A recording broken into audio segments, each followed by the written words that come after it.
Other than that, I'm not sure if I have much more for today. I looked at the bike that's to check out the preload on the back shock, and it turns out that the thing is already dialed to the maximum amount of preload back there. So I'm kind of thinking about what the issue could be and figuring out what's going on back there. The bike's just kind of feeling a little bit wonky when it goes over bumps. I'm thinking I may have to look at the front preload of that thing. It just kind of feels like the front and the back is not in unison when you're in a turn and it goes over some bumps. So I'm not quite sure what to do about that situation. I'm just taking it a little bit easy when I go into curves right now. I'd rather be a little bit more aggressive, but it's just not happening as far as the bike feeling well planted. I got to do some things like check some air pressure in the tires and maybe check the front preload to try and see if I can get that going. Apparently, the beaconing is working okay. I am moving at times. The signal strength is just not that good on the amount of power that's coming out of that thing. So I think that's an issue that's going on with the APRS setup. I'm not sure what I can do about that. I actually before I left Springfield, I moved the power supply systems in it to the front of the bike rather than having to go by the cylinders and all the ignition stuff to try and quiet it down. But that doesn't seem to have helped a lot. The transceiver just seems to get a lot of noise just being around the bike when it's running. You notice the difference because it hardly decodes any packets when the bike is running, but you can actually see people coming across on the display when the bike is not running. So something in the bike is causing a lot of noise on the 2-meter band, which is screwing with 144.390. So I'm not sure if there's anything I can do about that, but that's not something that's going to happen on this trip for sure.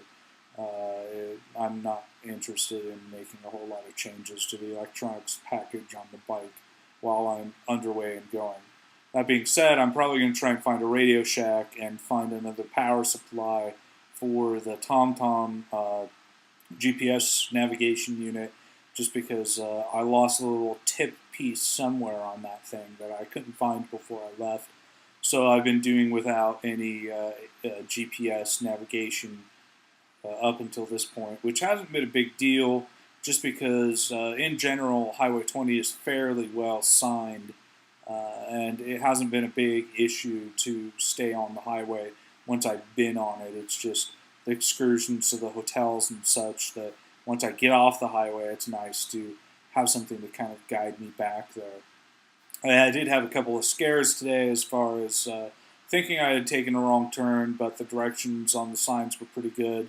One was here in Indiana where they signed it for US 39 or something like that, and they didn't put a sign for 20 on there until much, much, much later. So you kind of wondered whether you were actually going on the right road or not.